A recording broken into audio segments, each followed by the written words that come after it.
Assalamu alaikum, grade 5. This is your lecture of Islamiyat. You will open your books at page number 55. We are going to study our lesson Ghazwa Ahzab or Ghazwa Khandaq. Friends, इसे ग़ज़वा अहज़ाब भी कहा जाता है और ग़ज़वा खंदक भी कहा जाता है। ग़ज़वा अहज़ाब का मतलब होता है ग्रुप, जमात या ग्रोह। तो ये जंग बहुत से ग्रोहों ने और कबीलों ने मिलकर लड़ी थी, इसलिए इसे ग़ज़वा अहज़ाब कहा जाता है। और खंदक एक गहरी खाई को कहते हैं। तो इस जंग में मदीना के गिर्द मुसलमानों ने एक गहरी खंदक खोदी थी, इसलिए इसे ग़ज़वा खंदक भी कहा जाता है।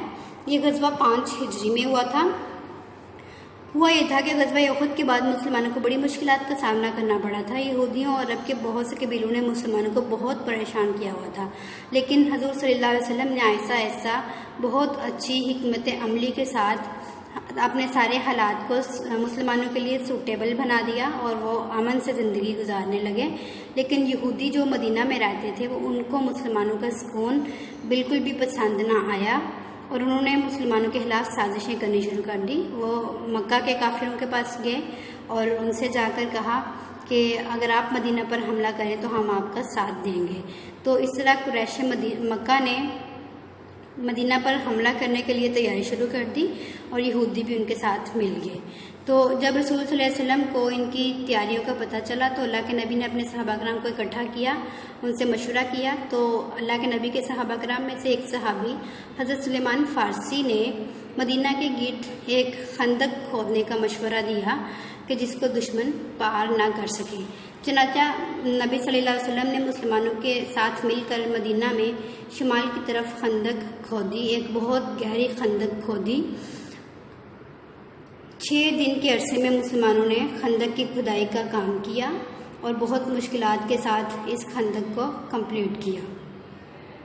अब इस जंग के हालात और वाक़यात क्या हुए कि 5 हिजरी को कुफार का 10,000 का लश्कर मदीना में पहुंचा मुसलमानों के साथ लड़ाई करने के लिए। लेकिन जब यहाँ पे आकर उन्होंने खंदक को देखा तो वो बहुत परेशान हो गए, क्योंकि खंदक खोदना एक ऐसी जंगी जाल थी जो इससे पहले कभी किसी ने नहीं चली थी। तो वो खंदक को देख के बहुत परेशान हो गए। काफिरों के पास चूंकि ऊँट थे और उनके ऊँट खंदक पार नहीं कर सकते थे, इसलिए वो खंदक के पीछे ही रुक गए और यहाँ पर मुसलमानों के लश्कर के साथ लड़ाई का इंतज़ार करने लगे। उन्होंने मदीना का खंदक का मुहासरा कर लिया, मदीना को घेर लिया। कई दिनों तक मदीना को घेरे रखा, लेकिन खंदक उनसे पार नहीं हो रही थी, क्योंकि अंदर मुसलमान उनकी घात लगा के बैठे हुए थे। 1-2 काफिर खंदक पार करने में कामयाब भी हुए, लेकिन हज़रत अली ने उनको मार दिया। तो बाद में किसी और ने खंदक को पार करने की जुर्रत न की।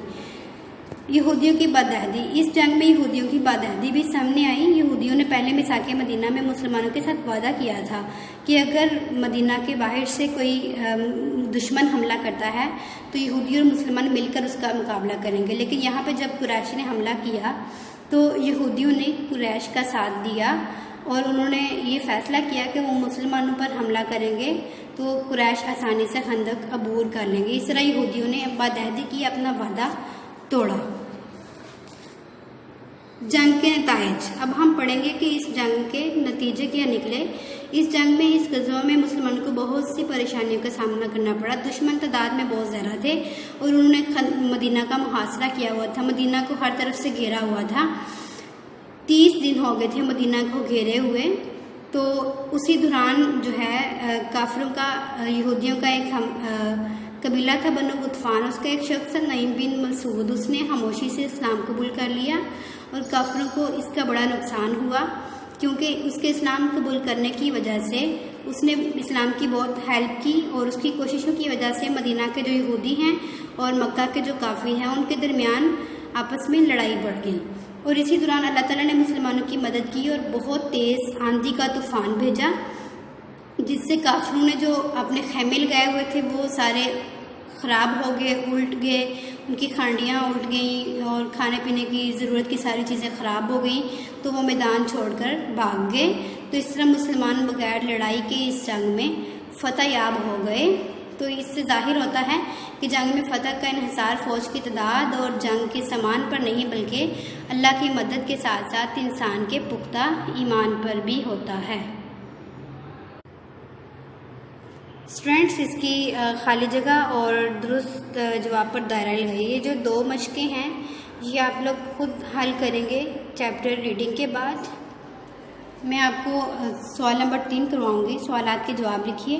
نمبر 1، غزوہ احزاب کب پیش آیا؟ اس کا دوسرا نام کیا ہے؟ پیج نمبر 55 پہ آپ کو اس کا جواب ملے گا۔ غزوہ احزاب 5 ہجری میں ہوا۔ غزوہ احزاب کو غزوہ خندق بھی کہتے ہیں۔ سوال نمبر 2، غزوہ احزاب کے موقع پر مسلمانوں نے مدینہ کا دفاع کس طرح کیا؟ تفصیل سے لکھیے۔ اس کا جواب ہے مسلمانوں نے مدینہ کے گرد خندق کھود کر مدینہ کا دفاع کیا۔ سوال نمبر 3، غزوہ احزاب کے موقع پر یہودیوں کا کردار کیسا رہا؟ جواب، یہودیوں کو مسلمانوں کا آرام و سکون ایک آنکھ نہ بھایا اور وہ نئے سرے سے مسلمانوں کے خلاف سازشیں کرنے لگے۔ سوال نمبر 4، غزوہ احزاب کے موقع پر اللہ تعالیٰ نے مسلمانوں کی مدد کس طرح کی؟ اس کا جواب ہے تیز آندھیوں کا طوفان بھیج کر اللہ تعالیٰ نے مسلمانوں کی مدد کی۔ سوال نمبر 5، کفار مکہ کے واپس جانے کے بعد حضور اکرم نے مسلمانوں کو کیا خوشخبری سنائی؟ اس کا جواب سوال میں سے ہی اسٹارٹ ہو رہا ہے۔ حضور اکرم نے مسلمانوں کو خوشخبری سنائی، اس کے بعد وہ تمہارے اوپر چڑھائی نہیں کر سکیں گے بلکہ تم ان پر چڑھائی کرو گے۔ اسٹوڈینٹس، آپ یہ سوال جواب اپنی نوٹ بکس میں لکھیں گے بھی اور ان کو یاد بھی کریں گے اور یہ ایکسرسائزز خود سولو کریں گے۔ اللہ حافظ۔